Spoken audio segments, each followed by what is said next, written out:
We will have no intimacy for 3 months, he warned. One day, her millionaire husband sees her with a friend, blames her for cheating, and divorces her, saying, "It was a loyalty test. You failed."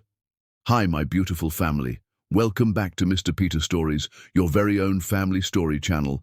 May the heavenly God shower every woman in this family with unshakable strength, endless courage, and a heart so pure it heals everyone around her.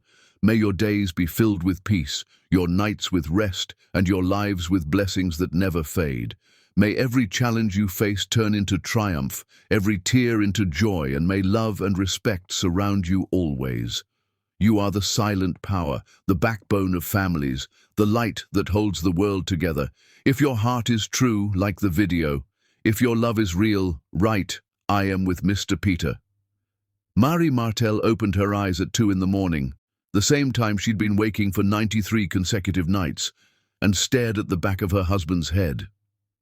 Darrell Grime slept with his spine curved away from her, claiming the left side of their king bed like it was an island, and she was the dangerous sea surrounding it.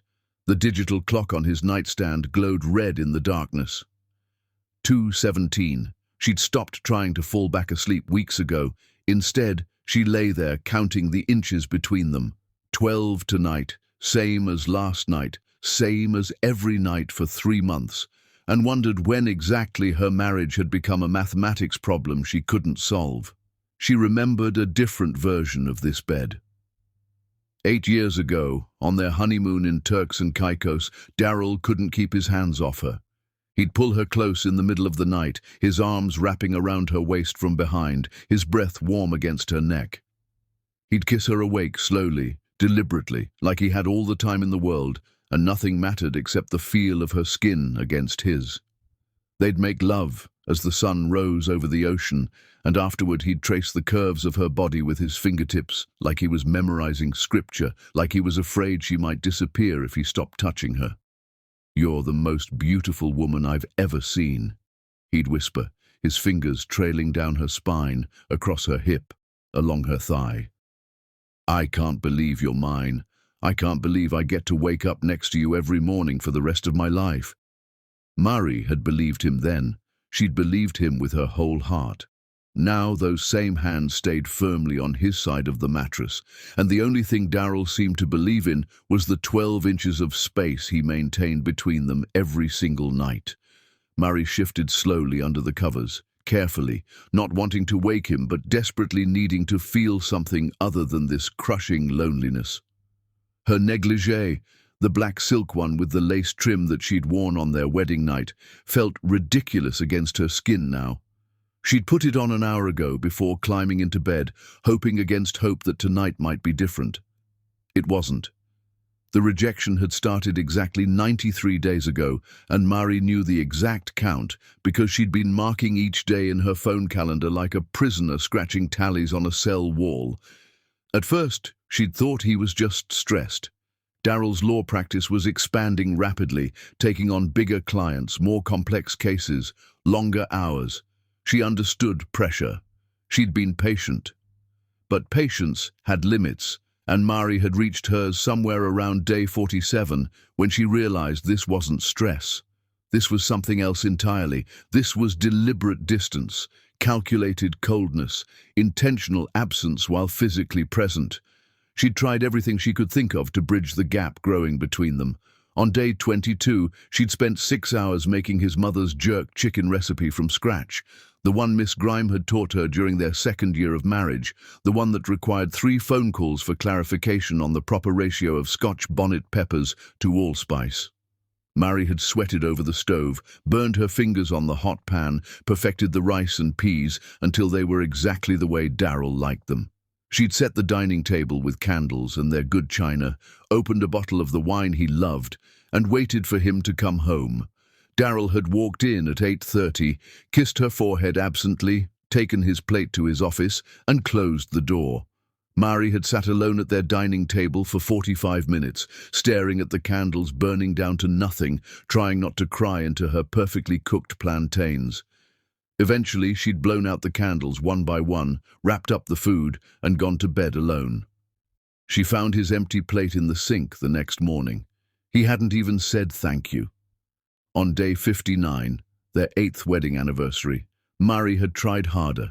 She'd left work early, stopped at the fancy wine shop on Michigan Avenue for champagne, bought strawberries from the farmer's market, and spent an hour arranging their bedroom like a honeymoon suite. Candles everywhere, rose petals on the bed, soft music playing from the speaker. She'd showered, done her makeup, sprayed on the perfume Daryl had bought her on their first anniversary, and waited for him wearing nothing but anticipation and hope. Daryl had walked into the bedroom at 9:15, looked at the scene she'd created, and his face had registered something that might have been surprise or might have been irritation. She still couldn't tell which. "This is nice," he'd said, his voice completely flat. "But I have a terrible headache. Can we do this another night?" Then he'd kissed her forehead, that same grandmother kiss that was slowly destroying her, changed into his pajamas, and gone to sleep.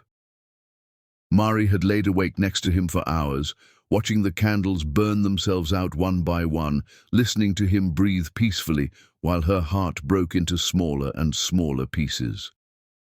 When the last candle finally flickered and died, she'd gotten up, cleaned everything away in the dark, and thrown the strawberries in the garbage. The champagne had stayed in the refrigerator for 2 weeks before she finally dumped it down the sink. But 3 specific moments had broken something fundamental inside Mari. 3 moments that she replayed over and over in her mind at 2 in the morning, trying to understand what they meant, trying to figure out what she'd done wrong. The first moment happened on day 68. Mari had taken an extra long shower that night, shaved everywhere, moisturized her entire body with the cocoa butter lotion that made her skin glow. She'd stood in front of the bathroom mirror, looking at herself critically, trying to see what Daryl saw. She was 33 years old. Her body had changed since they got married, but she thought she still looked good.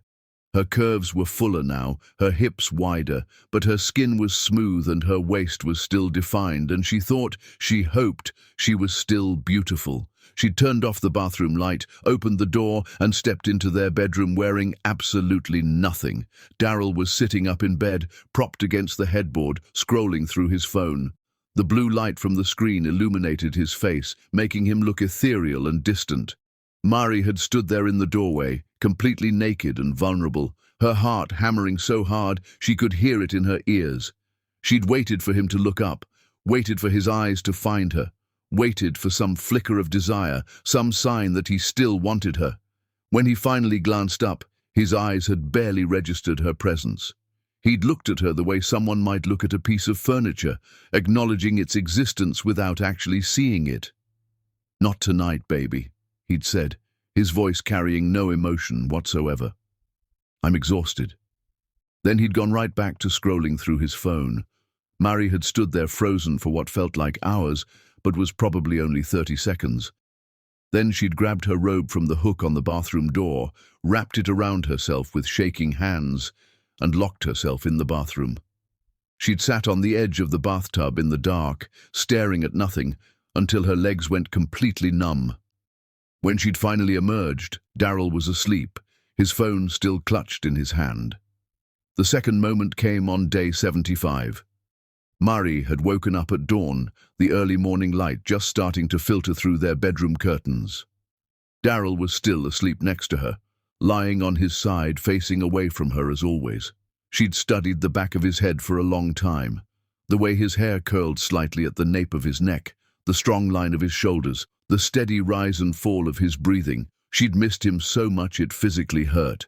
Moving slowly, carefully, Mari had pressed herself against his back and slid her hand across his chest, his heartbeat steady beneath her palm, strong and sure. She'd kissed his shoulder blade softly, then moved her hand lower, trailing her fingers down his stomach, trying to show him what she couldn't find the words to say anymore, that she needed him, missed him, was drowning in the silence that had grown between them. She'd needed him to turn around, to pull her close, to make her feel like she mattered to him again. Instead, Daryl had caught her wrist gently but firmly, moved her hand away from his body and rolled over to face her. For one brief, hopeful moment, Mari had thought he was going to kiss her, really kiss her, the way he used to. But then he'd kissed her forehead instead. That terrible, patronizing grandmother kiss that made her feel like a child instead of his wife. "Get some more sleep," he'd whispered. "You look tired." Then he'd rolled back over, putting his back to her again. Mari had laid there for the next 2 hours, wide awake, staring at the ceiling and trying to remember the last time Daryl had touched her like she was a woman he desired instead of a roommate he tolerated. She couldn't remember. The memory was already too far away. The third moment was the worst because Mari had finally found the courage to ask the question that terrified her more than anything else in the world. Day 86. Sunday morning. Bright sunlight streaming through their penthouse windows, the city of Chicago sprawling out below them like a promise. Daryl was in the kitchen making coffee, measuring the grounds into the filter, with the same precise, methodical movements he brought to everything in his life. Mari had walked in wearing one of his old Northwestern Law School t-shirts that hung down to her mid-thigh, her natural hair pulled up into a puff on top of her head, no makeup, just herself. She'd stood in the doorway watching him for a long moment, gathering her courage, trying to find the right words. Finally, she'd just said it. "Do you still want me?" Daryl had turned slowly, the coffee scoop suspended in midair, and looked at her with an expression she couldn't quite read. Surprise, maybe, or pity. She couldn't tell anymore. "Of course I do," he'd said, his voice measured and calm. "Why would you even ask that?" "Because you haven't touched me in 3 months, because you won't make love to me, because every time I try to get close to you, you push me away." "I'm just stressed, Mari. Work has been insane, you know that." "So stressed you can't kiss your own wife? So stressed you can't hold me at night? So stressed you have to sleep on the opposite side of the bed like I have some kind of contagious disease? You're being dramatic." The words had hit her like a slap. She'd opened her mouth to argue, to defend herself, to demand better from him. But Daryl had already turned back to the coffee maker, effectively ending the conversation. That had been a week ago, 7 days. And he still hadn't proven that he wanted her, still hadn't touched her, still hadn't closed the 12 inches of space that might as well have been 12 miles. Now, lying in the darkness of day 93, Mari felt the full weight of her transformation. She'd lost 18 pounds without trying, without wanting to. Her clothes hung loose on her frame. When she looked in the mirror, her collarbones jutted out sharp and accusatory, her cheeks were hollow, her eyes looked too big for her face. She'd become a skeleton wrapped in skin, disappearing a little more each day. She cried in the shower now, because it was the only place Daryl couldn't hear her. She'd turn the water as hot as she could stand it and let herself break completely, sobbing until her chest ached and her throat was raw, letting the water wash away the evidence before she had to face him again. Her best friend Simone had called the day before, her voice tight with worry. "Mari, you need to talk to him. Really talk to him. Ask him what's going on. This isn't normal. Married people don't just stop touching each other for 3 months without a reason." "What if the reason is me?" Mari had whispered into the phone, sitting on the floor of her closet where Daryl couldn't hear her. "What if I'm not enough anymore? What if he doesn't want me and I make him say it out loud?" "Then at least you'd know. At least you wouldn't be torturing yourself with uncertainty." But Mari was terrified of certainty. She was terrified Daryl would look her in the eyes and confirm her deepest, darkest fear, that she wasn't enough, had never been enough, would never be enough to keep his interest, his desire, his love. She'd rather live in this agonizing limbo than hear those words spoken aloud. The clock changed to 2:23. Daryl shifted in his sleep, his breathing deep and even, completely unaware that his wife was dying by inches next to him. Or maybe he was aware and simply didn't care. Mari couldn't tell anymore.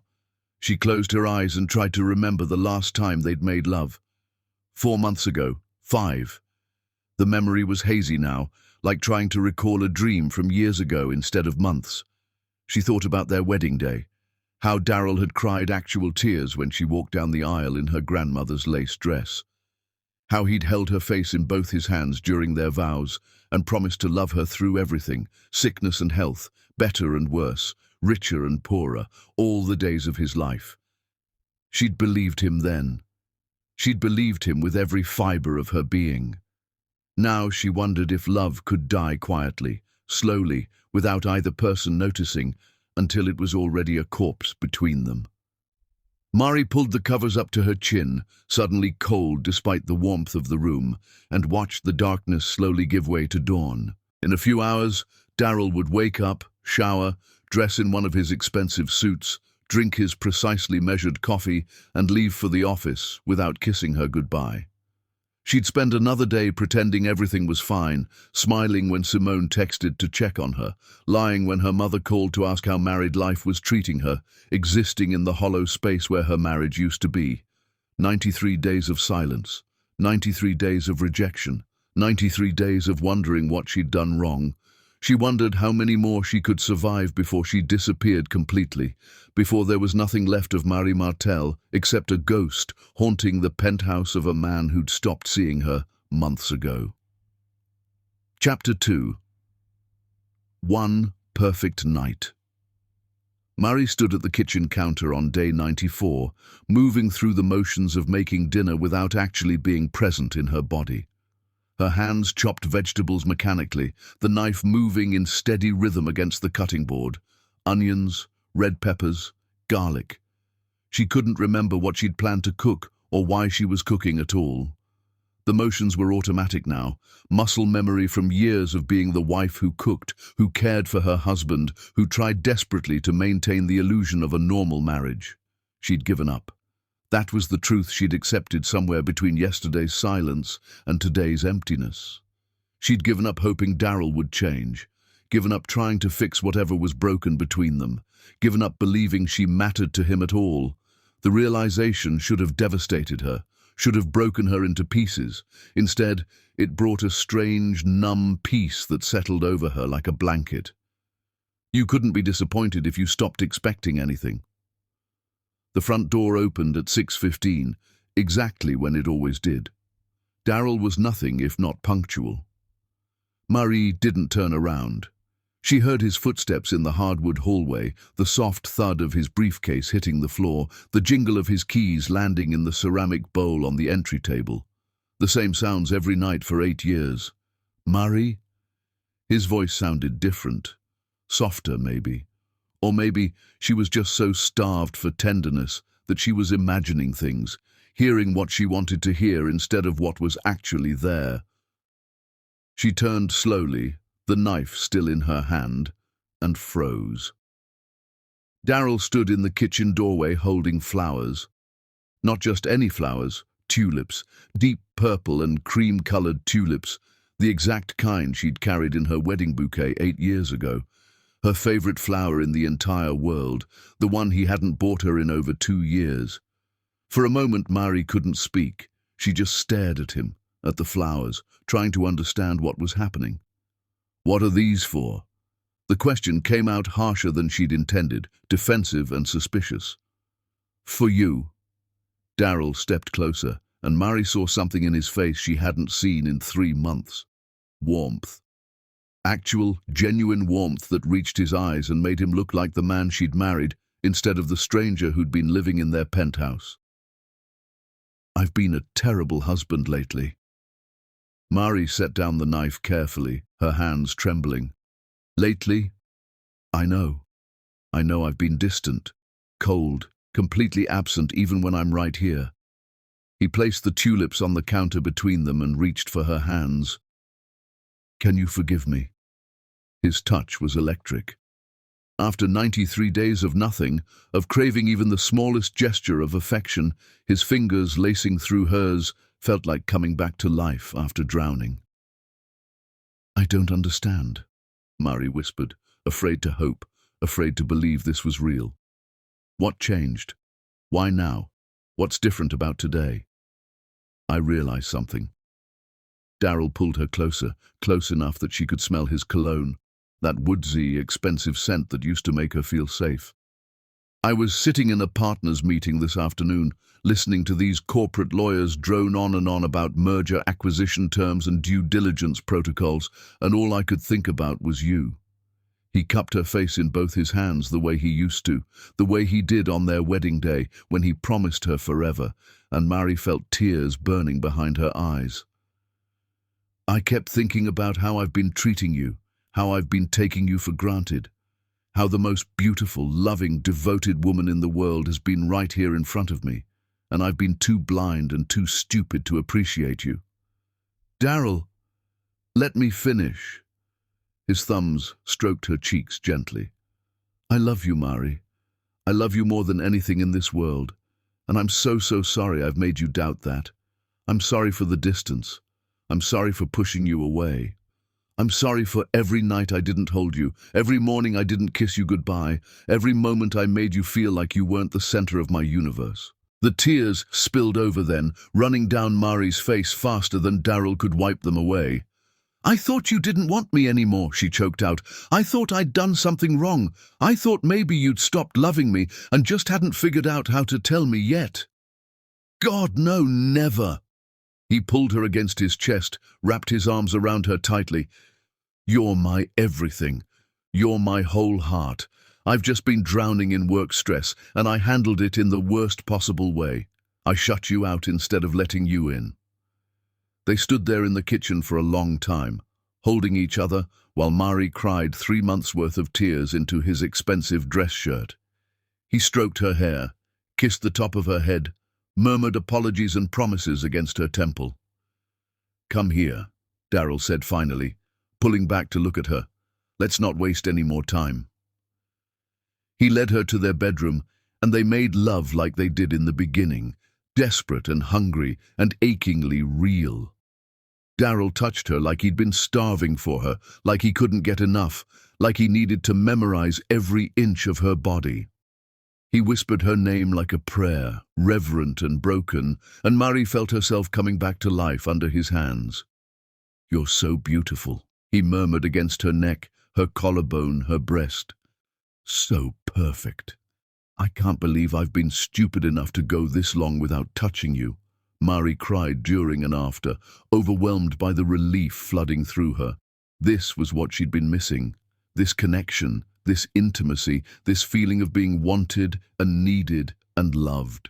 Afterward, they lay tangled together in their bed, sweaty and breathless, and Daryl held her the way he used to, her back pressed against his chest, his arm draped across her waist possessively, their breathing synchronized like two parts of the same organism. Talk to me, Mari whispered into the darkness, still afraid this moment might shatter if she said the wrong thing. Tell me what's really been going on. I need to understand. And he did. For the next 3 hours, Daryl talked and Mari listened. He told her about the merger his firm was handling, the biggest deal in their history, worth hundreds of millions of dollars. The pressure from the senior partners had been crushing, 18-hour days, constant travel, impossible deadlines. He'd been terrified of failing, of letting down the people counting on him. He told her about his father's recent heart attack scare, how Miss Grime had called him in the middle of the night 2 months ago, hysterical, saying his father had collapsed. They'd rushed him to the hospital, run tests, kept him overnight. The doctors said it was just severe indigestion and stress, but Daryl couldn't shake the image of his strong, invincible father lying in that hospital bed, looking small and fragile and mortal. I've been having panic attacks, Daryl admitted quietly. At work, in the car, in the shower. These moments where I can't breathe and my chest feels tight and I'm convinced I'm dying like my dad almost did. I didn't know how to tell you. I didn't want you to see me weak. Mari turned in his arms so she could see his face in the dim light filtering through their curtains. You're never weak for being honest with me about what you're feeling. That's not how this works, Daryl. We're supposed to face things together. That's what partnership means. I know that intellectually, but emotionally. He closed his eyes. I shut down when I'm scared. I build walls. I push away the people I love most because I'm terrified they'll see through me and realize I'm not as strong or capable or together as I pretend to be. I fell in love with you, not some perfect version of you. I fell in love with Daryl Grime, the real one, with flaws and fears and everything else. You don't have to be invincible for me. I'm learning that. I'm trying to learn that. He opened his eyes, looked at her with such raw vulnerability that it made her chest ache. I promise I'll be better. I promise I'll let you in instead of pushing you away. I promise I'll talk to you when I'm drowning instead of shutting down. Can you forgive me? I already have.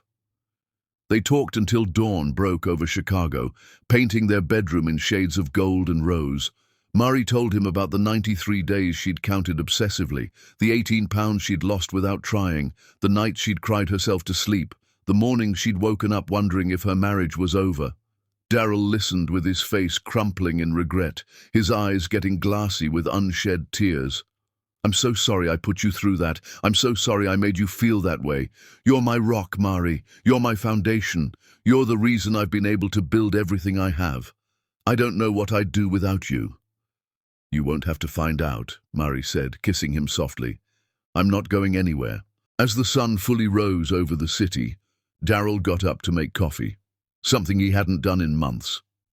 He brought her a cup in bed, made exactly the way she liked it with cream and honey, and climbed back under the covers with her. They drank their coffee in comfortable silence, watching the morning light transform their bedroom. Then Daryl set down his cup, turned to Mari, and kissed her slow and deep, tasting like coffee and second chances and hope. I love you, he murmured against her lips. I love you too. Mari felt their marriage healing, felt the 93 days of silence dissolving like a nightmare she was finally waking up from.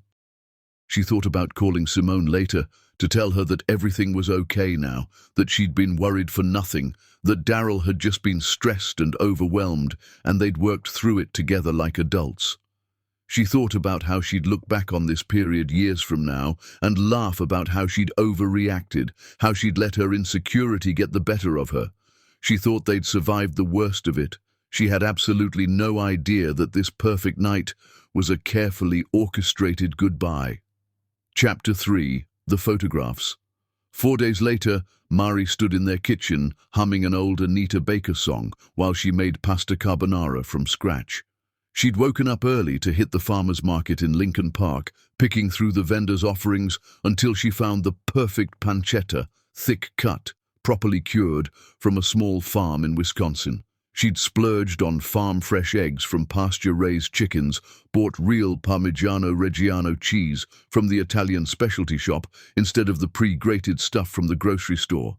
She'd even stopped by the artisan bakery for the crusty sourdough bread Daryl loved to tear apart and dip in the creamy sauce. The sun streamed through their floor-to-ceiling windows, flooding the penthouse with golden afternoon light. Mari had opened the windows to let in the September breeze, and the whole apartment smelled like bacon fat and garlic and the distant scent of Lake Michigan. For the first time in months, Mari felt like herself again.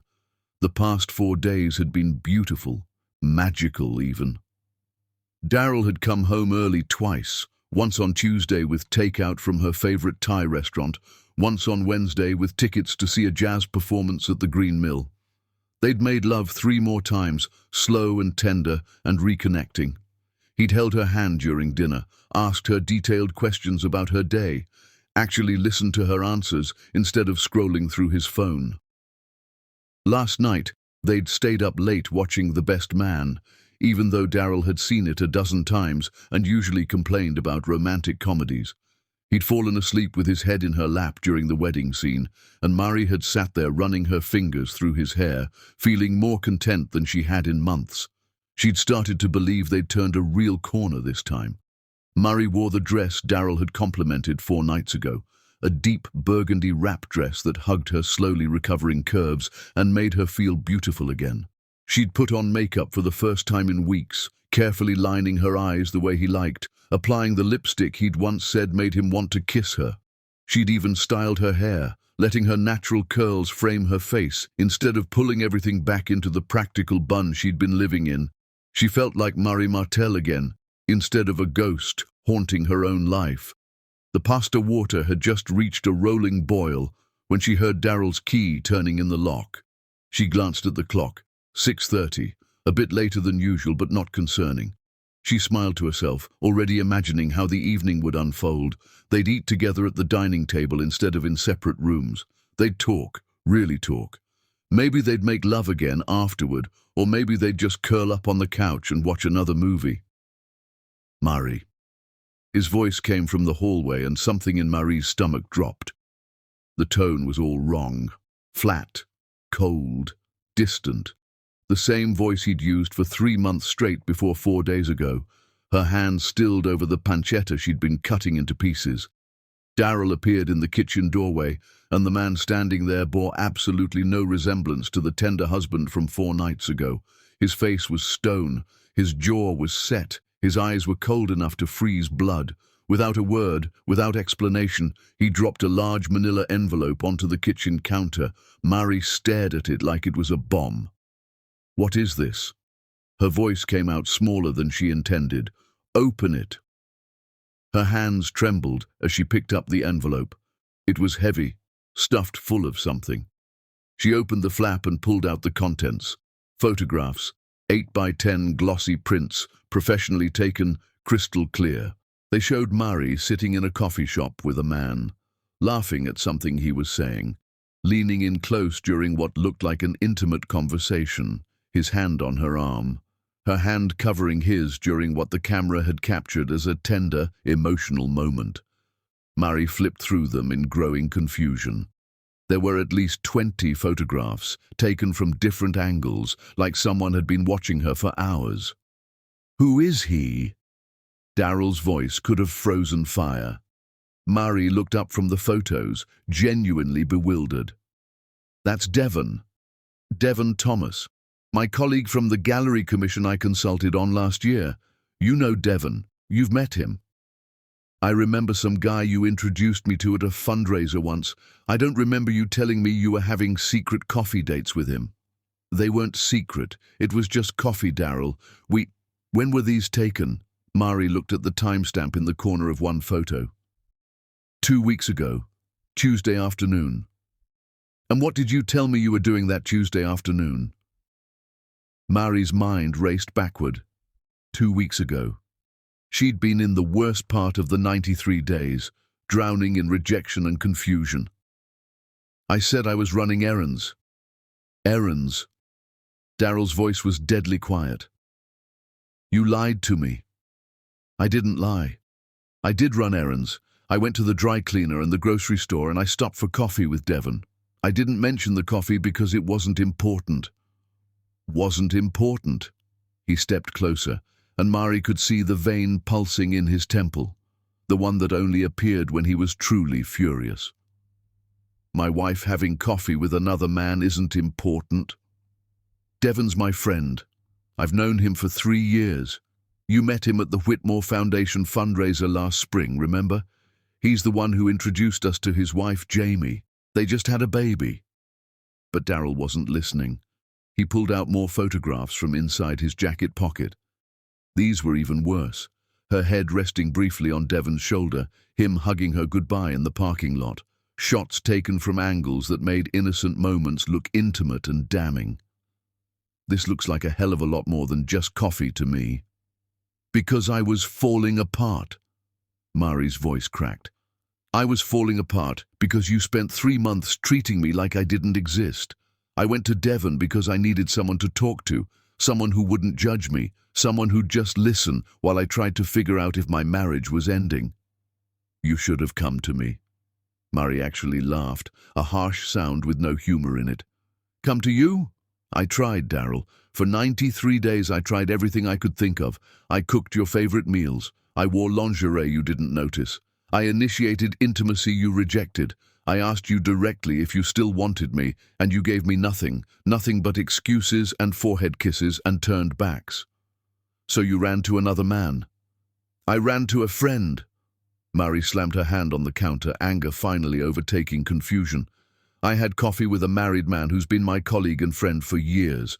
We talked. I cried about my marriage falling apart.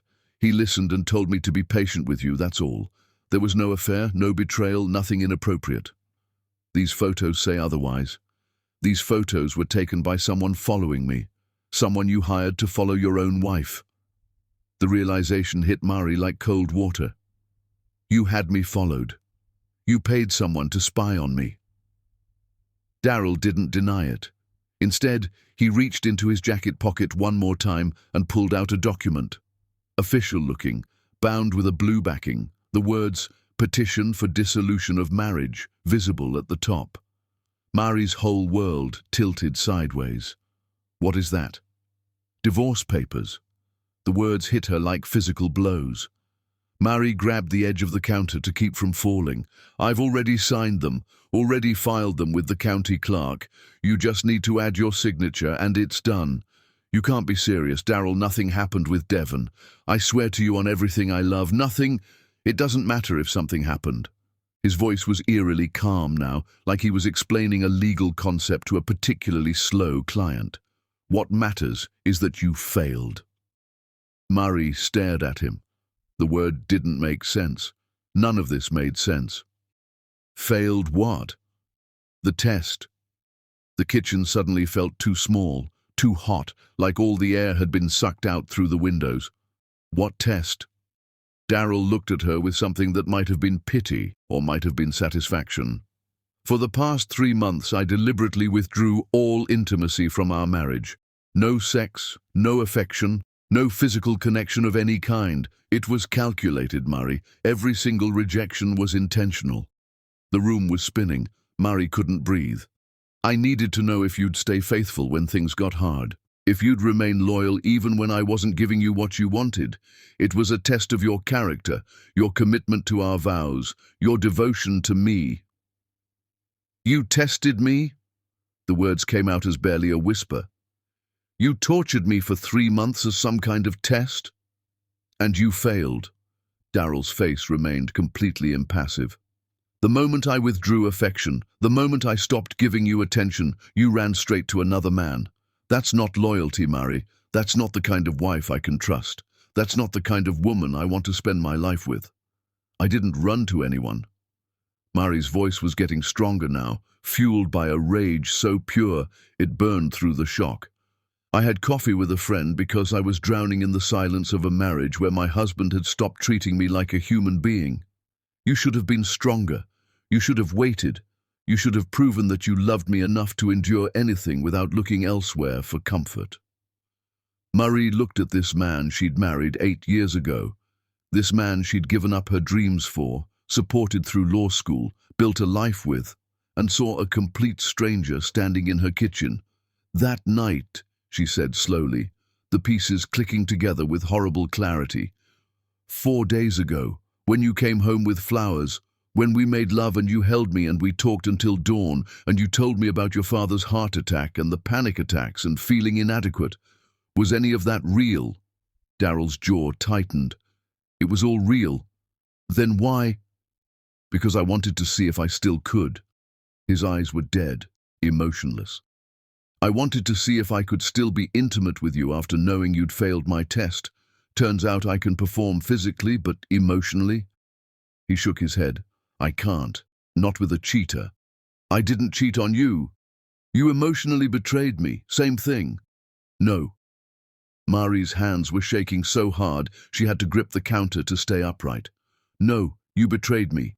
You weaponized intimacy. You manufactured my pain. You watched me lose weight and cry myself to sleep and hate myself, and you did nothing. You did worse than nothing. You made it all part of your sick experiment. That's not a test, Daryl. That's psychological torture. Call it whatever you want. He pushed the divorce papers closer to her with one finger, like they were contaminated. This marriage is over. I suggest you get yourself a good lawyer and move out by the end of the week. He turned to leave and Mari's voice stopped him. That night, when we talked until dawn, when you opened up to me about your fears and your father and feeling like you were drowning, was that part of the test too? Was the vulnerability fake? Daryl paused in the doorway but didn't turn around. It was all true. Every word I said was true. My father did have a health scare. I am having panic attacks. I do feel inadequate sometimes." He finally looked back at her over his shoulder. "But that doesn't change the fact that you failed my test, and I can't stay married to someone I can't trust." Then he walked out. Just walked out of the kitchen, out of their marriage, out of her life, like the past 8 years meant nothing. Mari heard his footsteps in the hallway, the sound of his bedroom door closing. Not their bedroom anymore, just his. She stood there for a long time, staring at the divorce papers on the counter next to the expensive pancetta she'd bought special, next to the farm fresh eggs and real Parmigiano Reggiano. The pot of water on the stove had boiled over, water hissing on the hot burner. She turned it off with mechanical precision, moved the pot to a cold burner, opened the window wider. Then she picked up the divorce papers and read through them with numb detachment. He'd filed them 10 days ago, before the flowers, before the perfect night, before he'd held her and promised he loved her and made her believe everything was going to be okay. Everything had been a lie. The whole night, the vulnerability, the promises, the lovemaking had been him testing himself, seeing if he could still perform the role of loving husband after she'd failed his loyalty test. He'd held her in his arms and told her she was his everything while knowing he was going to divorce her. He'd made love to her while planning to throw her away. Mari walked slowly to their bedroom, no, his bedroom now, and packed methodically. Her grandmother's engagement ring from the jewelry box, her art supplies from the closet, her favorite books from the shelf. The framed photo of her mother and grandmother from the nightstand, that was all she'd take. Everything else. The penthouse with its lake views, the designer furniture, the expensive art collection, the luxury cars in the parking garage, the life they'd supposedly built together, could stay with him. She didn't want anything that belonged to the man who'd tested her like a laboratory experiment. As she zipped up her second suitcase, Mari caught sight of herself in the full-length mirror. The burgundy dress that had made her feel beautiful now looked like a costume. The makeup carefully applied to please him looked garish and fake. She grabbed a tissue and wiped it all off, watching her true face emerge underneath. She'd counted 93 days of rejection. She'd never thought to count how many days her husband had been planning to destroy her. The answer was all of them. Chapter 4. The Bottom. Mari signed the divorce papers 3 days later in a law office that smelled like stale coffee and the death of other people's marriages. The attorney was a woman named Ms. Brennan. Middle-aged, kind eyes, practical grey suit, the look of someone who'd seen too many people at their worst. She'd reviewed the settlement Daryl's lawyer had drawn up, and her eyebrows had climbed higher with every page. "Mrs. Grime, I have to advise you that you're entitled to significantly more than this. Given the length of your marriage, Mr. Grime's substantial income, the fact that you supported him financially through law school, I don't want his money." Miss Brennan set down the papers and looked at Mari directly. "I understand you're hurting right now, but please don't make permanent financial decisions based on temporary emotions. You put him through school. You gave up your own career opportunities to support his advancement. You're entitled to half of everything he's built because you helped build it. I don't want anything from him." Mari's voice was flat, emotionless. She'd cried herself out over the past 3 days. Now she just felt hollow. "I just want this to be over. At minimum, think about it for a few more days. Don't sign anything when you're this raw." But Mari wasn't raw anymore. Raw implied feeling, and she'd moved past feeling into some grey fog where nothing seemed real and nothing mattered. She'd signed the papers right there, her signature barely recognizable in its shakiness, and taken only what she'd brought into the marriage 8 years ago. Her grandmother's jewelry, her art supplies, the small savings account from her gallery consulting work that Daryl had never known about because he'd never asked about her career, her dreams, her separate financial life. Daryl could keep their penthouse overlooking Lake Michigan. He could keep their designer furniture that he'd chosen without her input. He could keep their expensive art collection that she'd helped him build, but that hung on his walls, not hers. He could keep the Mercedes and the BMW in the parking garage. He could keep their entire life together, since apparently it had only ever been his life anyway, and she'd just been a supporting character who'd failed to play her role correctly. Mari moved into Simone's spare bedroom in Pilsen with 2 suitcases, a broken heart, and the strange sense that she was watching her life happen to someone else. For the first week, she functioned on autopilot. She showered each morning, dressed in the same jeans and Northwestern t-shirt day after day, responded to Simone's worried questions with lies about being fine.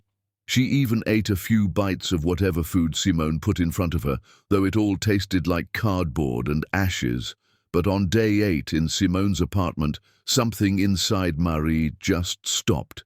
She stopped showering, stopped dressing, stopped leaving the spare bedroom except to use the bathroom in the middle of the night when she knew Simone wouldn't see her. She lay in the bed that wasn't hers, in the room that wasn't hers, and stared at the ceiling for hours at a time. She replayed every moment of her marriage like a prosecutor, examining evidence for a trial, looking for clues she'd missed, signs she'd been too blind or too stupid to see, the way Daryl had started checking his phone more frequently about 4 months ago, the business trips that had seemed to multiply suddenly, the distance that had crept in so gradually she'd barely noticed until it became an uncrossable chasm. Or maybe there had been no signs at all. Maybe she'd just been exactly what he'd said she was, not enough. Not pretty enough to hold his attention, not interesting enough to keep his desire, not worthy enough of simple human decency. Her mother called on day 11. Marie made the catastrophic mistake of answering. "Simone told me about your divorce," her mother said without preamble, her voice tight with disappointment and thinly veiled anger. "What did you do, Marie? What on earth did you do to lose a man like Daryl Grime?" "He tested me, Mama. For 3 months he deliberately withdrew all affection and intimacy to test my loyalty. Then he accused me of—" "Oh, for heaven's sake!" Her mother's sigh was heavy with disgust. "Men get distant sometimes. That's marriage, baby. That's what happens when the honeymoon phase ends. You should have been more patient instead of running off to divorce lawyers." "He filed for divorce, not me. He had already signed the papers before I even knew what was happening." "Well, you must have done something to push him to that point. These things don't happen in a vacuum, Marie. A successful man like Daryl Grime doesn't just throw away a marriage for no reason."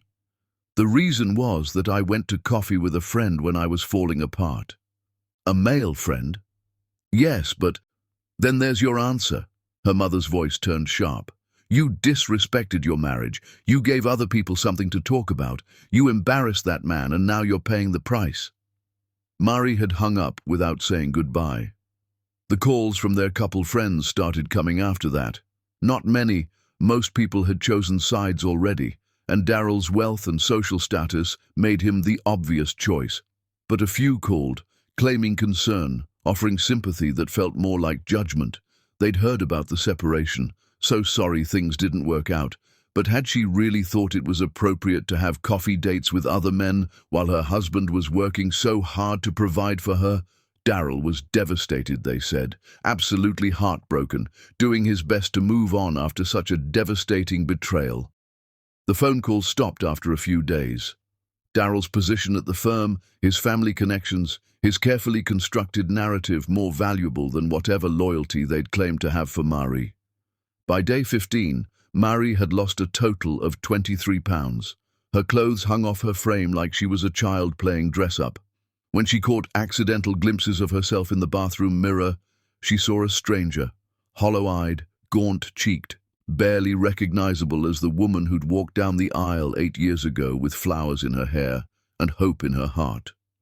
Simone found her on day 17, sitting on the floor of the spare bedroom at 3 in the afternoon, still wearing the same t-shirt she'd slept in for the past 4 days. "Marie, baby, you have to eat something." Simone sat down next to her, close but not touching, like she was afraid Marie might shatter. "You're disappearing in front of me and I don't know how to help you." "I'm not hungry." "You haven't been hungry in over 2 weeks. When was the last time you actually finished a meal?" Marie couldn't remember. Food had lost all appeal. Everything had lost all appeal. "Maybe it's better this way," Marie heard herself say, her voice distant and strange. "Maybe if I disappear completely, I won't have to feel this anymore." "Don't say that." Simone's voice cracked. "Please don't say that. I can't lose you. I won't." I gave him everything. The words came out flat, emotionless. My 20s, my dreams, my whole entire self. I supported him through 3 years of law school while working 2 jobs so he wouldn't have to worry about money. I gave up my gallery plans because he said we'd do them later, after he established his practice. I made myself smaller and quieter and more convenient because he needed space to be ambitious. Marie finally looked at Simone, and she saw her own devastation reflected in her best friend's eyes. I turned down opportunities. I stopped seeing friends he found too dramatic. I moved away from my family to follow his career. I postponed everything I wanted because he convinced me we were building our future together. And after all of that, after sacrificing everything, I still wasn't enough. I failed his test. I wasn't loyal enough, devoted enough, worthy enough to keep. Simone pulled Marie against her shoulder and held her while she finally, completely broke. The crying lasted for 3 days straight. Marie cried until her body ached everywhere, until her eyes swelled shut, until her throat was raw, and her chest felt like someone had driven a truck over it repeatedly. She cried for the 8 years she'd wasted on a man who'd never truly seen her. She cried for the woman she'd been before Daryl Grime, the one with dreams and fire and unshakable confidence in her own worth. She cried for the future she'd imagined that would never exist now. She cried for the children she'd thought they'd have someday, the family she'd dreamed of building, the life of partnership and love that had turned out to be a lie. And when she'd cried out every tear her body could produce, she cried dry sobs that shook her entire frame but produced no more moisture. Then, on day 20, the crying stopped. Not because she'd healed, not because she'd found peace or acceptance or any other stage of grief. The crying stopped because she'd stopped feeling anything at all. She was completely hollow. A shell of a person going through the bare minimum motions of breathing and existing without actually being alive. Simone started leaving food on the bedside table like offerings to a ghost. Sometimes Marie managed a few bites. Mostly the plates sat untouched until Simone quietly took them away hours later. On day 23, while Simone was at work, Marie forced herself to shower. The hot water felt like punishment against her skin, like her body was rejecting even basic care. She caught sight of herself in the steamed-up bathroom mirror, ribs showing prominently, hip bones jutting out sharp enough to cut, collarbones like knife edges, face gaunt and hollow and unfamiliar. She felt nothing, looking at her own destruction.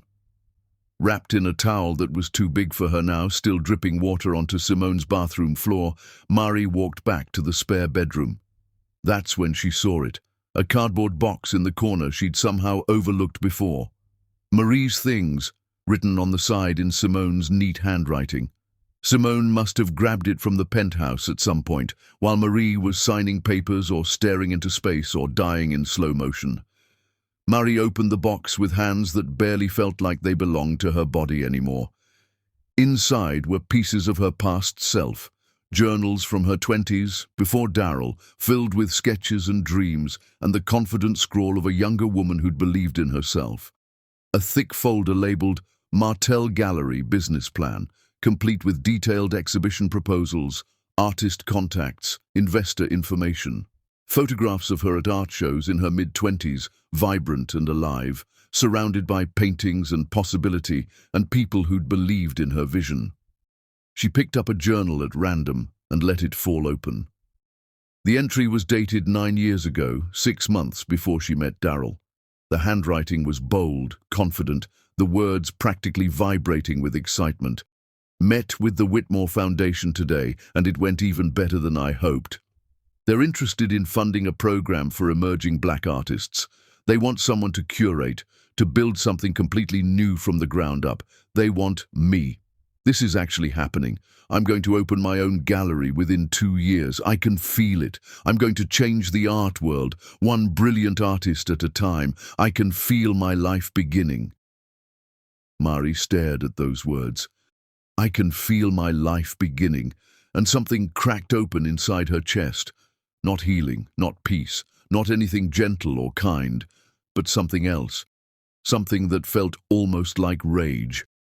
She flipped through more pages, reading her younger self's dreams like they belonged to a stranger, entry after entry of plans she'd abandoned, opportunities she'd postponed, the woman she'd been before meeting a charming law student who'd promised to support her ambitions, while methodically, carefully dismantling them. "After I pass the bar," Darryl had always said, "after I make junior partner, after we're more financially stable, after the merger. Later. Always later. Later that never came, because there was always something more important than Mari's dreams, and that something was always Darryl's career, Darryl's ambitions, Darryl's needs." Mari set down the journal and looked around Simone's spare bedroom.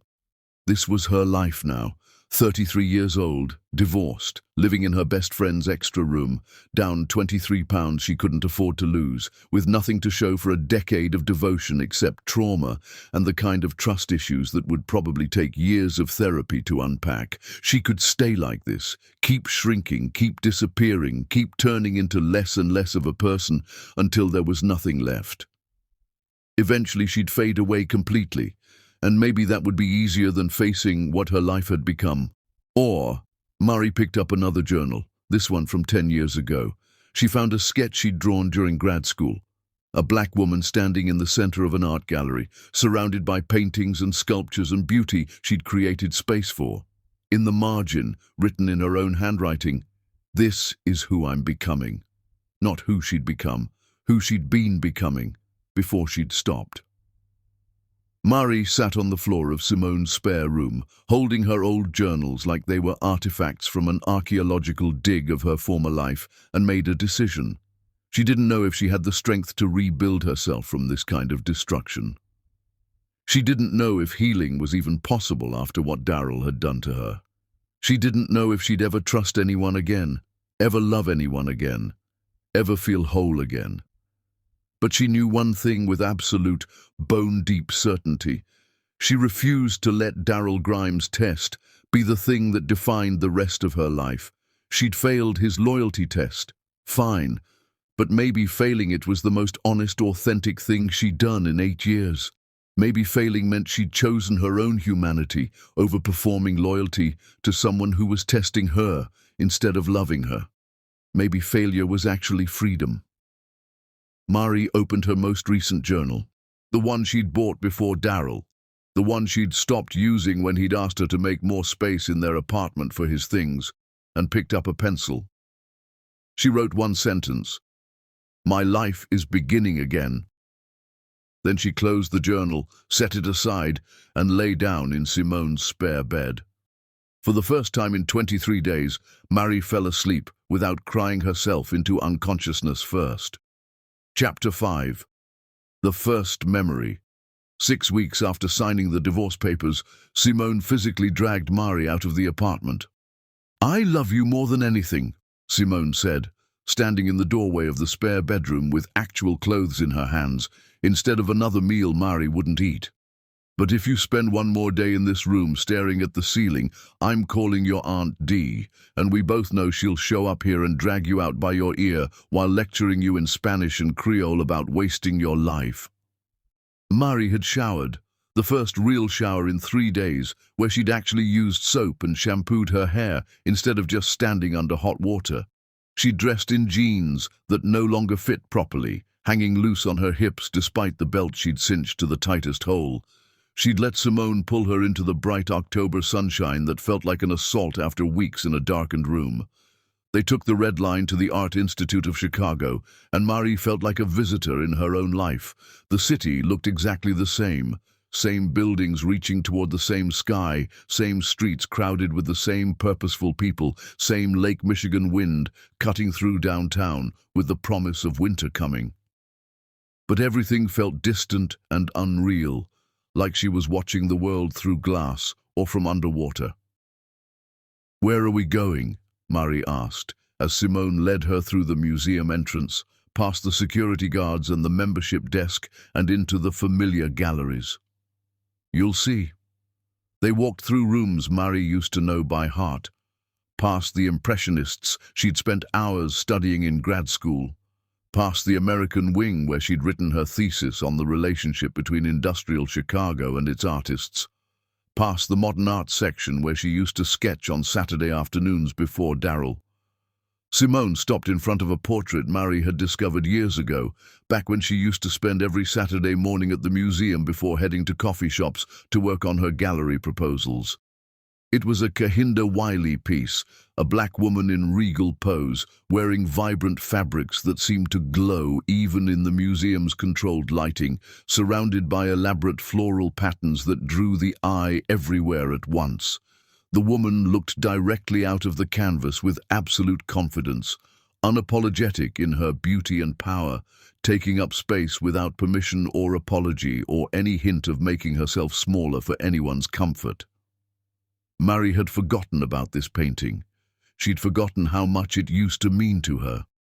How she'd stood in this exact spot at 24 years old and felt like the woman in the painting was showing her who she could become.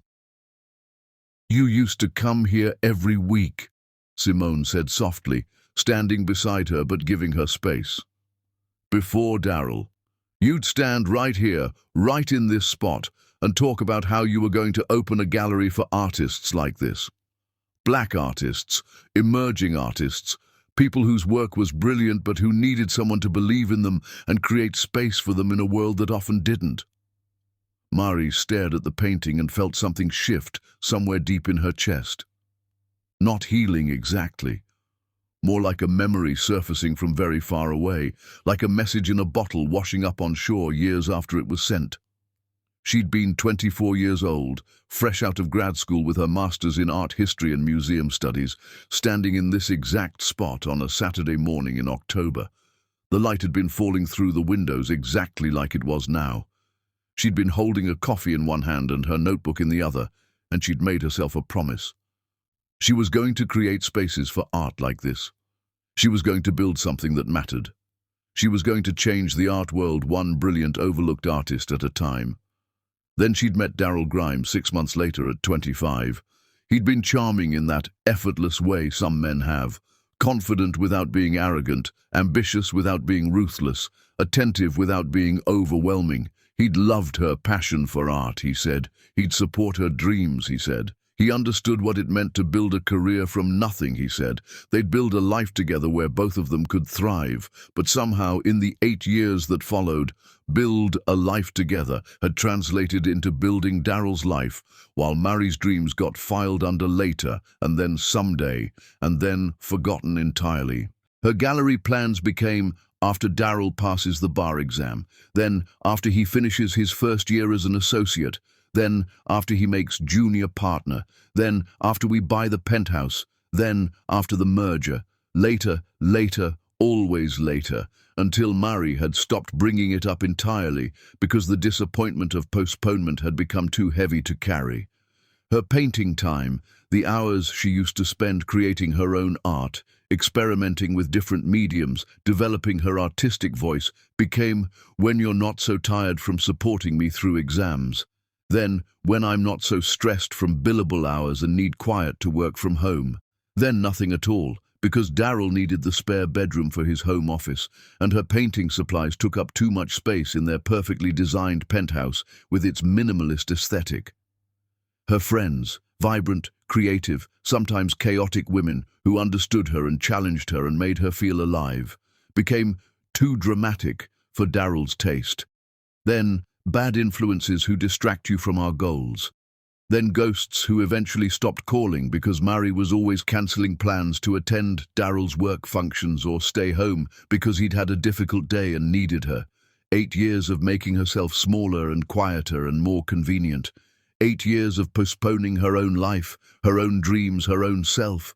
8 years of measuring her worth by whether Daryl wanted her, approved of her, needed her, and in the end, none of it had been enough. She'd still failed his test. Mari looked at the woman in the Kehinde Wiley painting, powerful and unapologetic and whole, and felt a painful longing for the version of herself she'd abandoned somewhere along the way. "I don't know who I am anymore," Mari whispered, her voice barely audible even in the quiet gallery. I spent so long being Daryl's wife, playing the role he needed me to play, that I completely forgot how to be just Marie. So remember, Simone said gently, start here. Stand in front of this painting and remember who you were before him, before you started shrinking yourself to fit into his life. Marie closed her eyes and tried. She remembered being 24, standing in this museum on Saturday mornings with a head full of dreams and a notebook full of plans. She remembered the electricity of discovering new artists, the thrill of connecting their work with collectors who would appreciate and support their vision. She remembered believing, really, truly believing, that she could change the art world, that she could create spaces where brilliant artists got the recognition they deserved. She remembered being certain of her own worth.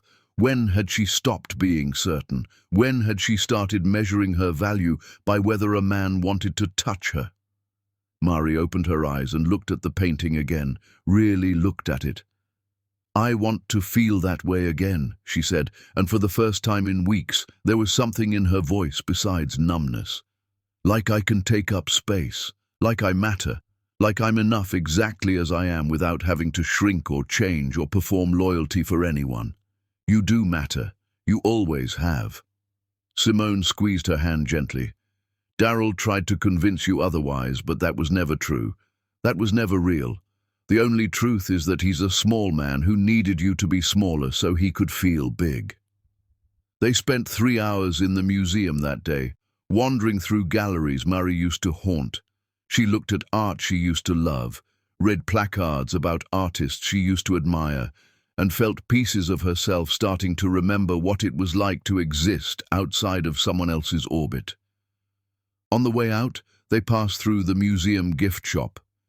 Marie went inside and walked straight to the art supplies section. She bought herself a new sketchbook, high-quality paper, leather-bound, expensive enough that the old Marie would have hesitated and talked herself out of it.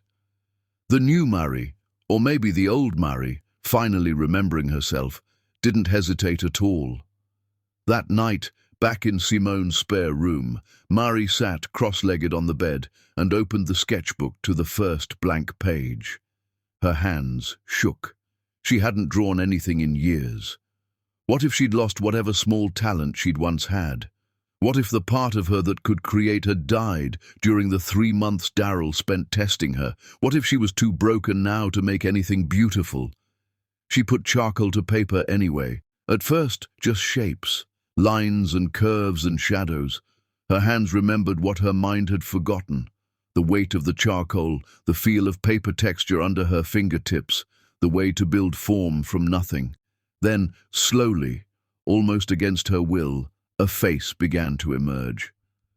A black woman's face with strong features, bold jawline, full lips, wide-set eyes, natural hair pulled back into a crown, eyes that looked directly out of the page with something that might have been defiance or might have been hope or might have been both at once.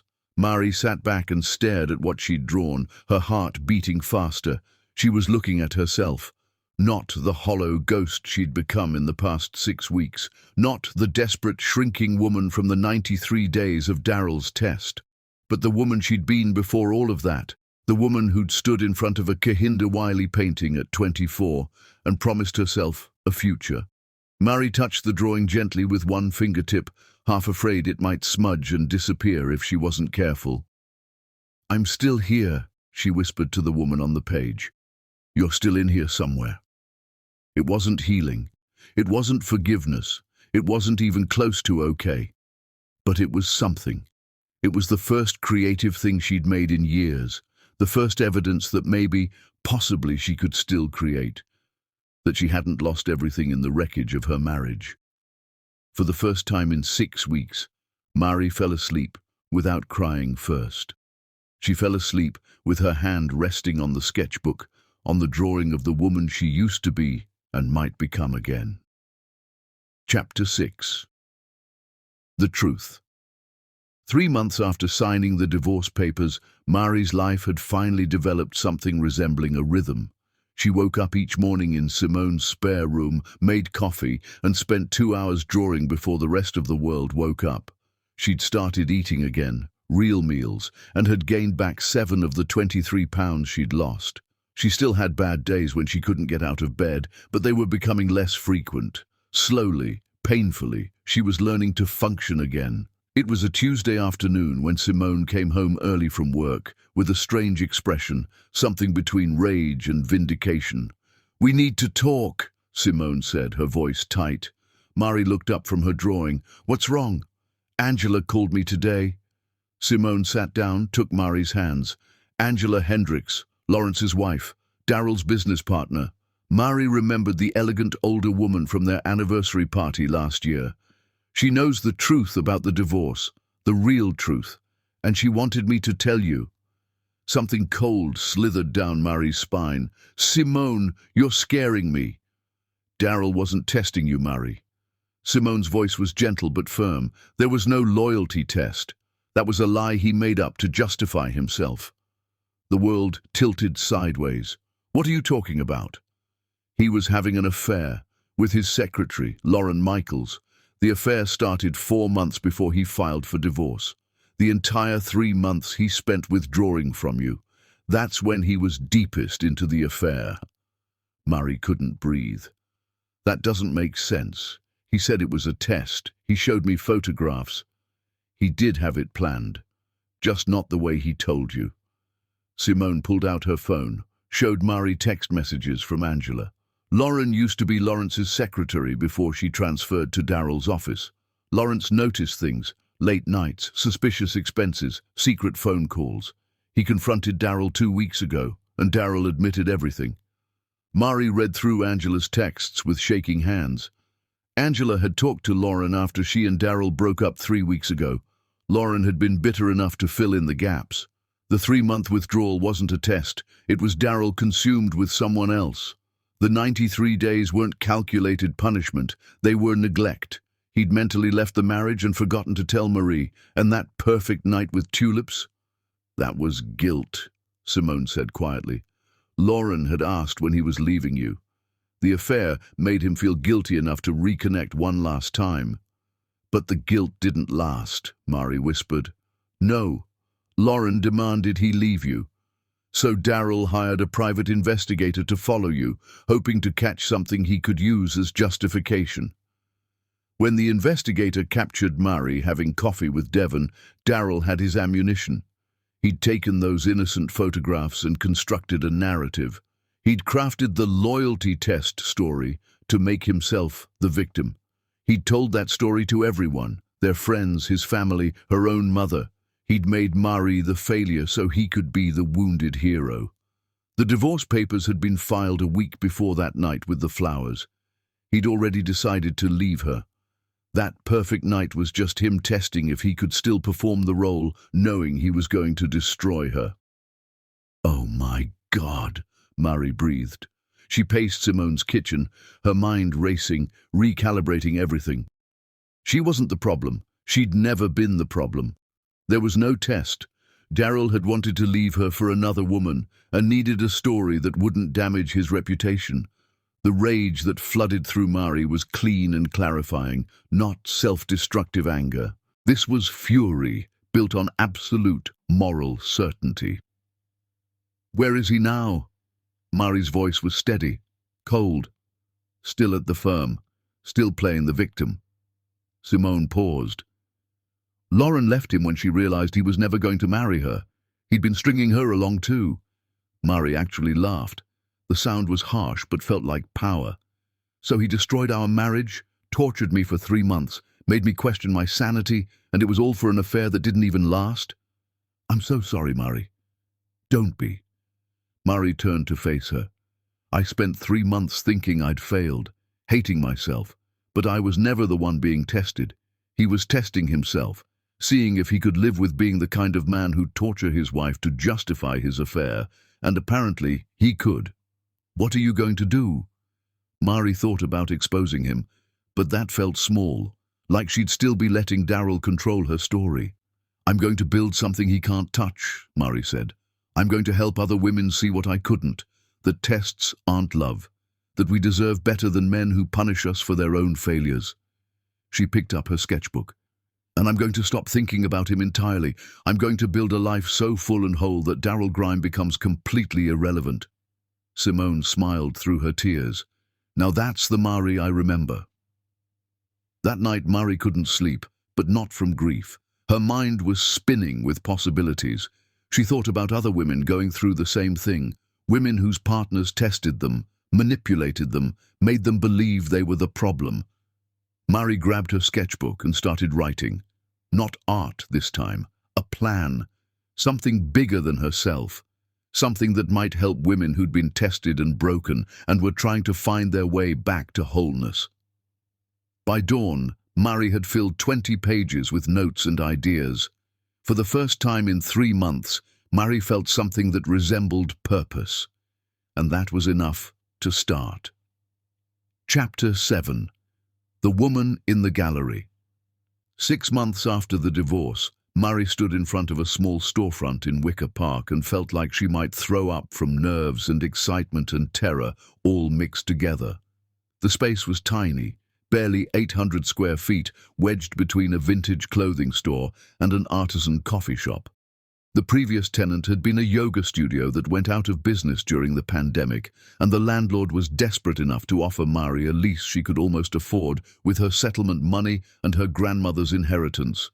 She'd spent the past 3 months transforming the space, painting the walls a crisp, clean white that made the room feel bigger, installing track lighting she'd found second-hand, building simple display pedestals from reclaimed wood, creating a gallery space from absolutely nothing.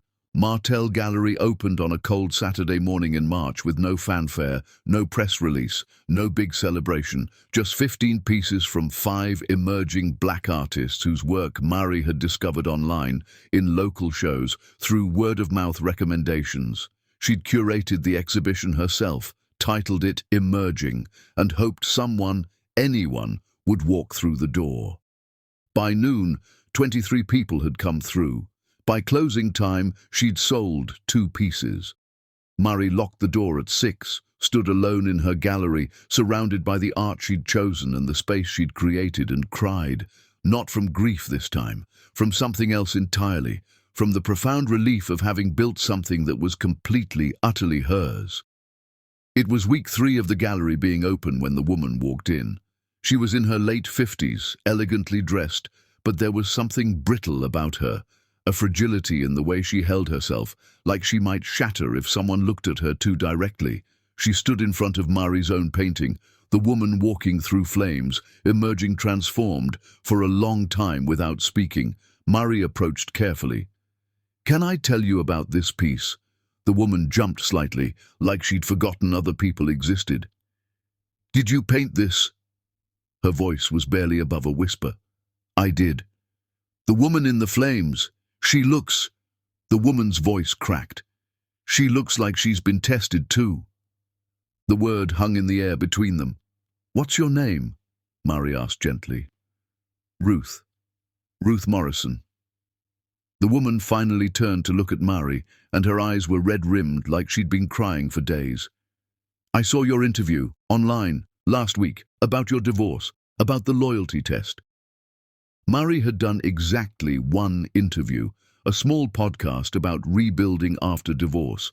She'd told her story honestly, the 3 months of withdrawal, the manufactured test, finding out about the affair. The podcast had maybe 300 listeners. "I've been looking for you ever since I listened to it," Ruth continued. "I needed to talk to someone who understood. Who wouldn't think I was crazy?" They stood there in the middle of the gallery for a moment, 2 strangers connected by shared trauma. "Do you want some coffee?" Mari asked. "There's a shop next door. My treat." They sat in the coffee shop for 4 hours. Ruth's story poured out of her like water from a broken dam. 32 years married to a man named Gerald. About 18 months ago, Gerald told her he had terminal cancer. Stage 4. 6 months to live at most. The doctors had said there was nothing they could do.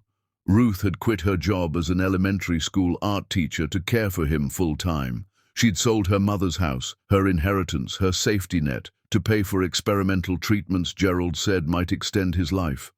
She'd nursed him through what she thought was chemotherapy, held him through what she believed was unbearable pain, sacrificed everything to give him comfort and love in what she thought were his final months. Then one morning, Gerald had walked into their kitchen looking healthier than he had in months. "Miracle recovery," he'd announced. "The cancer's gone. Doctors can't explain it." 2 weeks later, he'd filed for divorce. The cancer had never existed. The diagnosis had been fabricated. The treatments had been lies. Gerald had used her mother's money to carry on an affair with his physical therapist, a woman 30 years younger than Ruth. It had all been a test, Gerald told her during the divorce proceedings, to see if she'd stay when things got hard, to see if her love was real or conditional. "I passed his test," Ruth whispered, tears streaming down her face. "I gave up everything. I proved my devotion absolutely, and he still left me. He said I passed, but that he'd realized during the test that he didn't love me anymore. That watching me care for him so selflessly had somehow made him feel emasculated." She'd been broken for 3 years since, living in a small apartment, struggling to make ends meet, believing she was worthless because she'd passed every test and still been discarded. "I thought I was the only one," Ruth said. "I thought I was crazy for being destroyed by something I should have seen through. But listening to your story, God, Murray, I'm not alone. There are others." Murray held this stranger's hands across a coffee shop table and felt something shift inside her chest. "You're not alone," she said. "And you're not crazy. You're not the failure in this story. He is." They talked until the coffee shop was closing. Ruth told Murray about the shame she carried, the way her own children had taken Gerald's side, the friends who'd slowly drifted away because they didn't know how to handle her grief. Murray shared her own story in more detail. The 93 days, the manufactured evidence, the affair he'd used her failure to justify. When they finally stood to leave, Ruth looked different than when she'd walked into the gallery hours earlier. Still broken, still grieving, but less alone. "Can I come back?" Ruth asked. "To the gallery? To talk?" "Any time," Murray said, and meant it completely.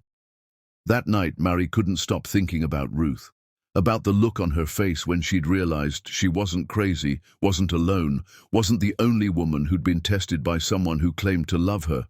She thought about how many Ruths might be out there right now, women breaking in isolation, women blaming themselves for failing tests they should never have had to take, women convinced they deserved their abandonment. Mari opened her laptop and started writing. Not a plan this time. A letter. She posted it on the gallery's basic website, on social media accounts she'd barely used before, to the women who've been tested by the men who claim to love them. "You are not alone. You are not crazy. You did not fail. Love does not test. Love does not punish. Love does not create elaborate experiments to prove worthiness. If someone who claims to love you withdraws affection to test your loyalty, that is not love, that is control. If someone manufactures crises to see if you'll stay, that is not love. That is manipulation. If someone makes you prove your devotion through suffering, that is not love. That is abuse. You did not fail their tests. They failed at being human. I'm opening my gallery every Thursday evening for women who need a space to talk, to heal, to remember they're not alone. You're welcome here. Marie Martel." She hit post without overthinking it and went to bed. By morning, the post had been shared 200 times. By the end of the week, over 5,000. Ruth came back the following Thursday. She wasn't alone. She brought 3 other women with her, friends she'd made in an online divorce support group, all with similar stories of tests and manipulation, and men who'd called it love. Mari's small gallery filled with strangers, sharing their stories, and Mari realized she'd found her purpose. Chapter 8. Forgiving herself. 9 months after the divorce, Mari had been helping women one-on-one for 3 months, and it was changing her. Every Thursday, her gallery filled with women who'd survived relationship tests and manipulation. Coffee dates turned into longer conversations turned into genuine friendships. And slowly, Mary built a community of survivors who were learning to be whole again. She'd started gaining weight back, not all of it, but enough that her clothes fit and her face had color again. She painted almost daily now, creating pieces that reflected the healing journey she was witnessing. Her gallery had become profitable enough that she'd moved out of Simone's spare room into a tiny studio apartment above a bodega in Logan Square. She was building a life that was completely hers, but she was still carrying weight that had nothing to do with pounds. It was a Wednesday afternoon when her mother called. Murray had been avoiding the calls for months, but this time she answered without thinking. "Finally," her mother said instead of hello. "I've been trying to reach you for weeks." "I've been busy, Mama. The gallery is doing well." "That's wonderful, baby."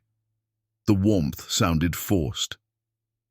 "Listen, your cousin Jasmine is getting married next month, and she wants to know if you're bringing someone. Should I tell her you're still single?" The casual cruelty landed exactly as intended. "I'm divorced, Mama. Not still single." "Well, you know what I mean. Have you been dating? You're not getting any younger, and after what happened with Daryl..." "What happened with Daryl?" Mari cut her off, suddenly furious. "Say it, Mama. What exactly happened?" "You know. The divorce. The situation with that man you were seeing." "I wasn't seeing anyone. I had coffee with a friend while my husband was having an affair and manufacturing a loyalty test to justify leaving me." Silence. "Simone told you all of this months ago," Murray continued. "She told you about the affair, about Daryl lying, about him constructing this entire narrative to make me look like the failure. And you still blamed me. I never..." "You did.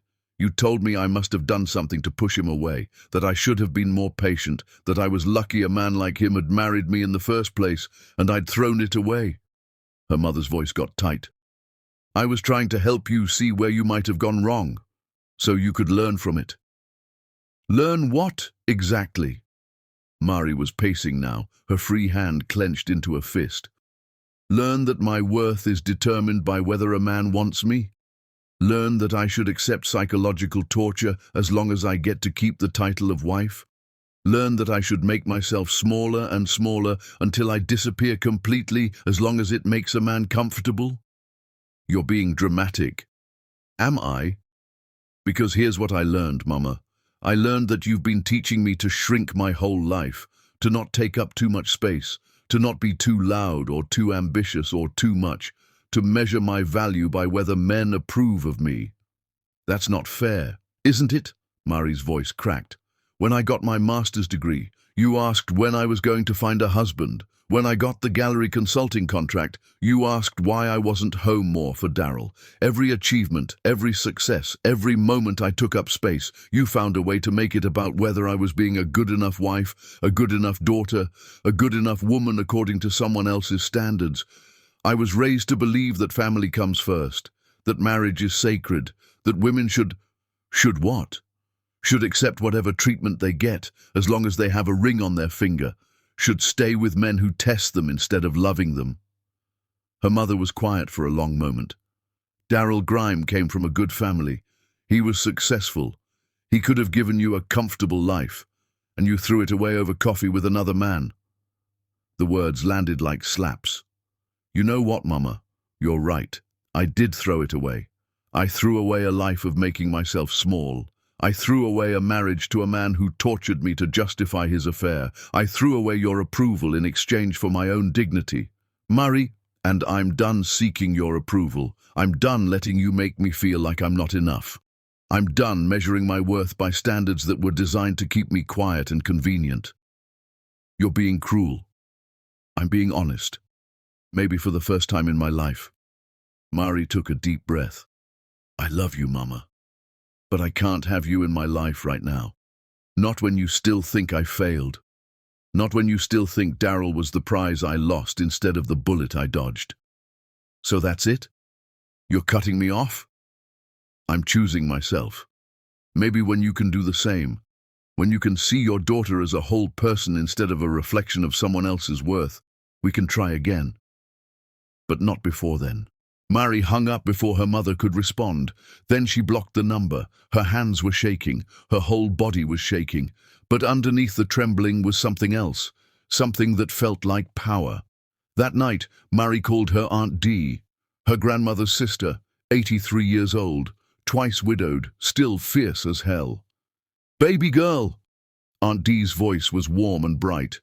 "I've been following your gallery on Instagram. Look at you, building something beautiful from scratch." They talked for 2 hours. Mary told her about the divorce, the test, the gallery, the women she was helping. She told her about the phone call with her mother. Aunt Dee listened without interrupting. Then she said, "Your mama loves you. She does. But she was raised to believe her worth came from being wanted by a man, and she spent her whole life trying to pass that lesson down to you. It's the only way she knows how to protect you from the world. But it doesn't protect me. It just makes me smaller. I know that. You know that. She doesn't know that yet." Aunt Dee paused. "Here's what I want you to understand, baby. Some people can't see your worth because they don't know their own. Your mama, that ex-husband of yours, they're broken mirrors. Stop checking your reflection in broken glass." The words settled into Mary's chest like truth. That night, Mary opened her journal, the one she'd been writing in every morning for the past month, and she wrote, "I forgive myself for believing I wasn't enough. I forgive myself for trying so hard to pass a test designed for me to fail. I forgive myself for not leaving sooner. I forgive myself for measuring my worth by whether a man wanted me. I forgive myself for shrinking. I am enough. I always was. I always will be. Not because someone chose me, but because I choose myself." She read the words aloud to her empty apartment, read them again and again, until she believed them, not completely, not perfectly, but enough to start. Chapter 9. The Confrontation. 1 year after filing for divorce, Mary received a letter at the gallery. The envelope was expensive, heavy cream paper, hand-addressed in masculine script. No return address. Mary opened it with a letter opener. "I made a terrible mistake. Can we talk?" A phone number was written below, not Daryl's old number. Mary stared at the card for a long time. Instead of throwing it away, she texted, "Come to the gallery tomorrow at 6 p.m. Alone." He showed up exactly on time. Mary was closing up when he walked through the door. She'd worn her favorite dress, styled her hair, made sure she looked strong and whole. Daryl looked terrible. He'd aged badly in the year since she'd last seen him. New lines around his eyes, grey streaking his temples, a heaviness that made him look a decade older. "Thank you for agreeing to see me," he said. "I didn't agree to see you. I'm allowing you to be in my space for a limited time." Mary stayed behind the desk. "Say what you came to say." "I made a mistake, Mary. The biggest mistake of my life." "Which mistake? The affair? The manufactured test? The 3 months of torture? The lies you told everyone? Be specific." He flinched. "All of it. Everything. I was wrong." "Why are you here, Daryl?" "I see you everywhere. In magazines. At events. Everyone talks about the Martel Gallery, about the work you're doing. I can't escape you." "That sounds like a you problem." "Lauren left me. Did you hear?" "I heard. She realized I was using her the same way I used you. Since then I've lost 3 major clients. My father won't speak to me. Lawrence is freezing me out at the firm." He stepped closer. "I destroyed the best thing in my life." "Again, that sounds like a you problem." "I came to apologize and to ask, is there any chance we could try again? I'll do therapy, whatever you need." "Stop." Mari held up one hand. "You don't get to show up a year later, after I've rebuilt my entire life, and ask for another chance. I know I hurt you. You tested me for 93 days. You deliberately withdrew love to see if I'd break.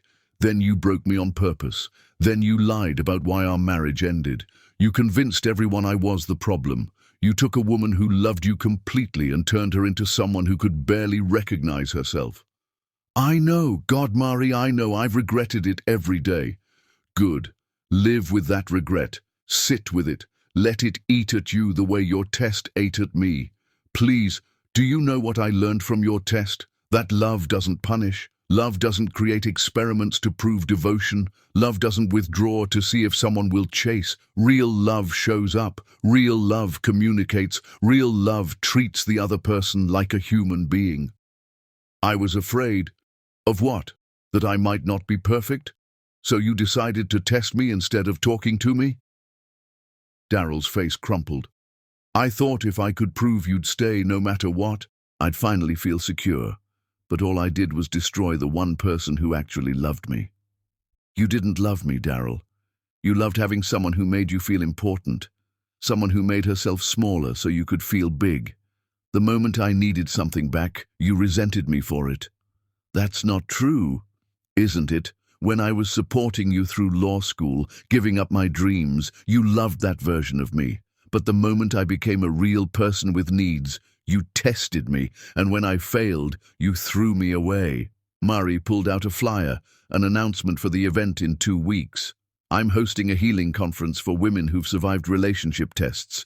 300 women are coming, women whose partners tested them instead of loving them. She handed him the flyer. You're welcome to come. See what your loyalty test created. Daryl stared at it. You're making me into a villain.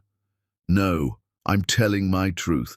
I'm helping women see they're not alone, that they're not failures, that they deserve better than your games. Mari stepped back. You made yourself a villain when you chose to test me instead of love me. So there's no chance for us. Mari looked at him.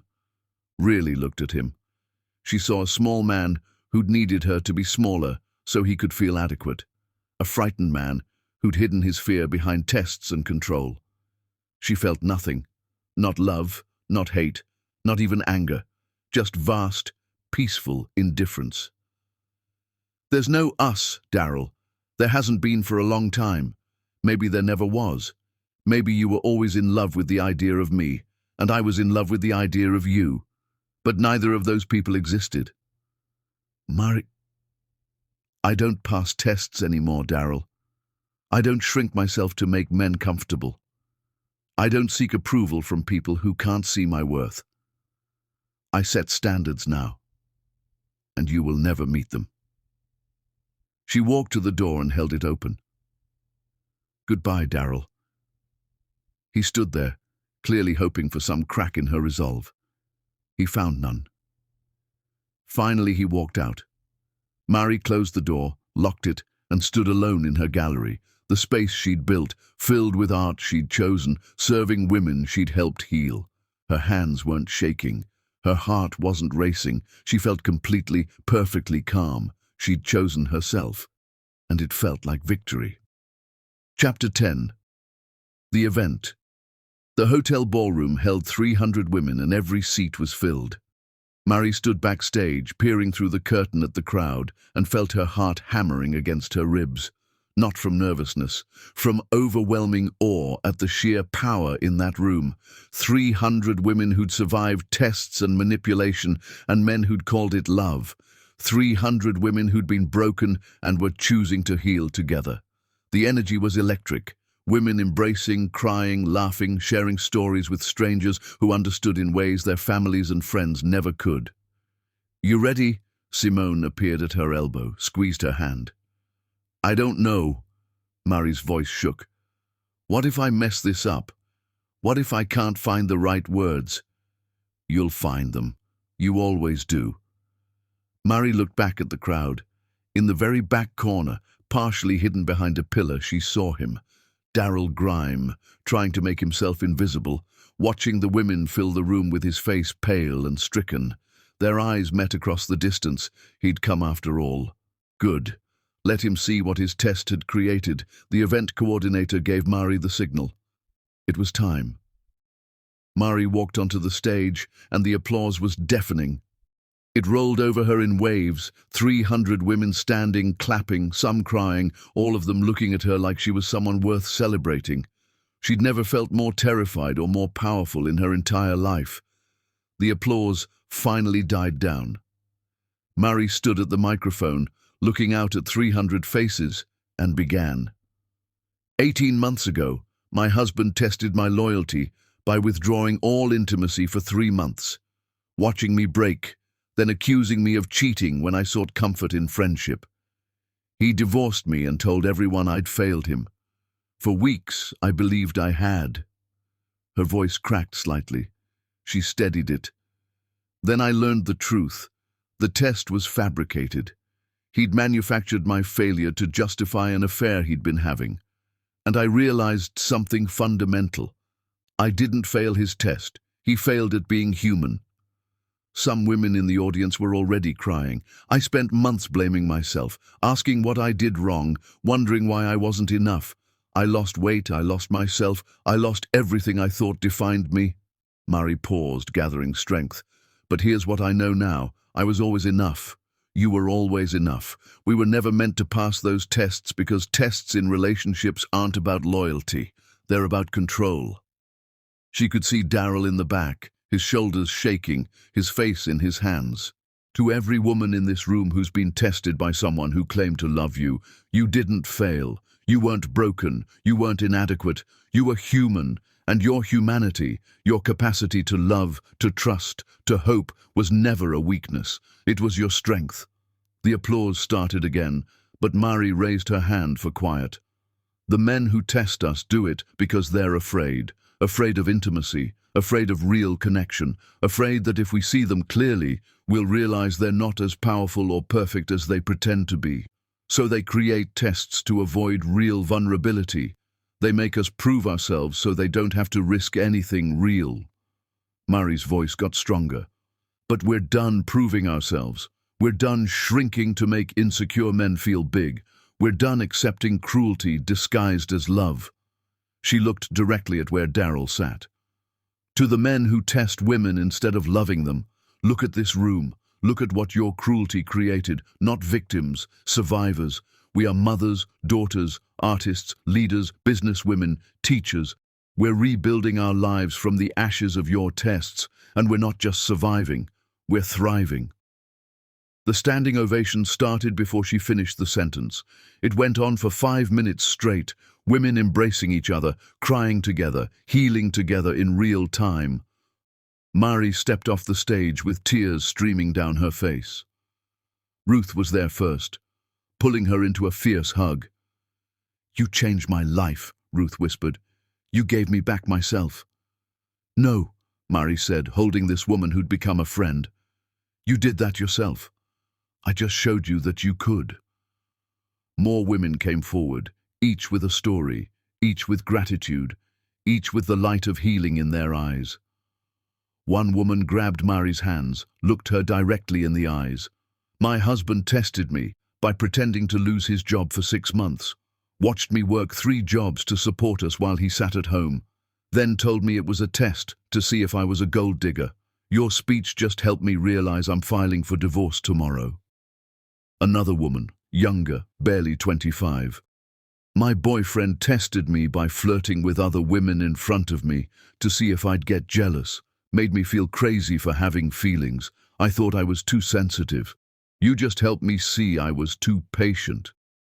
Story after story, woman after woman, 300 different versions of the same wound, finally being seen and validated and healed. Mari looked around the ballroom, at the tears and the laughter and the fierce, beautiful solidarity, and felt something settle in her chest, something that felt like completion. This was why she'd survived Daryl's test. Not to get revenge, not to make him suffer, but to help these women see what she couldn't see when she needed it most, that they were never the problem.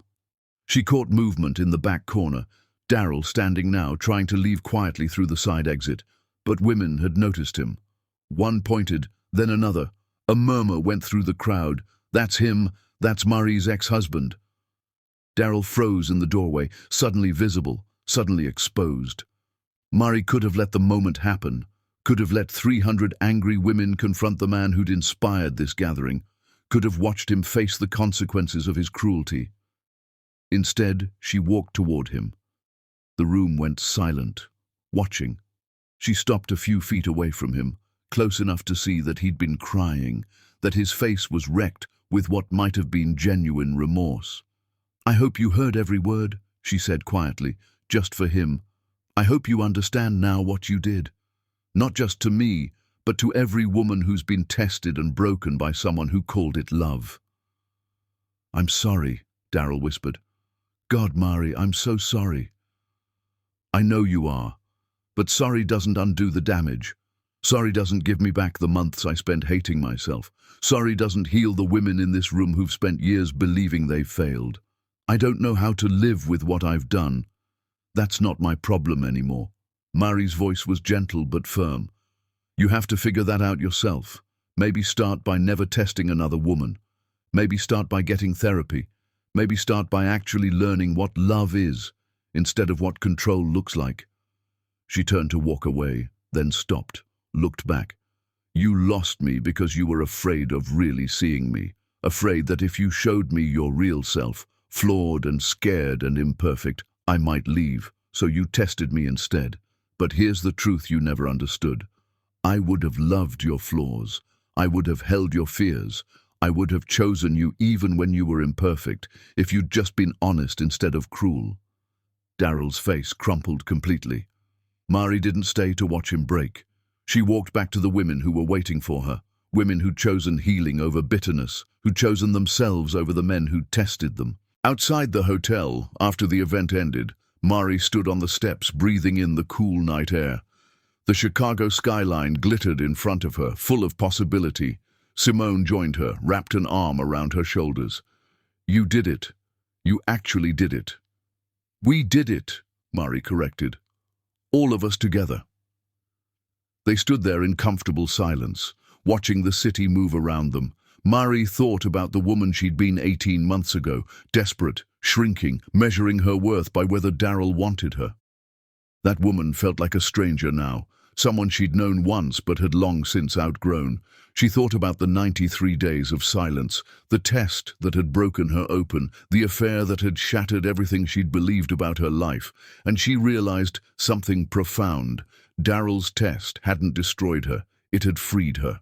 If he'd never tested her, she'd still be in that penthouse, making herself smaller, postponing her dreams, living half a life in service of his ego. The test had been cruel and devastating and wrong, but it had also been the catalyst that pushed her toward becoming who she was always meant to be. Not Daryl's wife, not someone's supporting character, not a woman seeking approval and shrinking to earn love. Just Mari, whole and complete, and enough all on her own. "You ready to go home?" Simone asked. Mari smiled. "Yeah, I'm ready." But she didn't mean Simone's apartment, or even her own small studio. She meant something bigger than physical space. She was ready to go home to herself, to the life she'd built from nothing, to the woman she'd become in the wreckage of the worst thing that had ever happened to her. 18 months ago, Daryl had tested her loyalty and declared her a failure.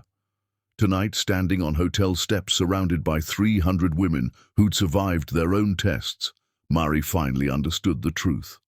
She hadn't failed anything. She'd graduated from caring what cruel men thought, from measuring her worth by external validation, from the prison of making herself small. She'd graduated into freedom, and that freedom felt like coming home. The end.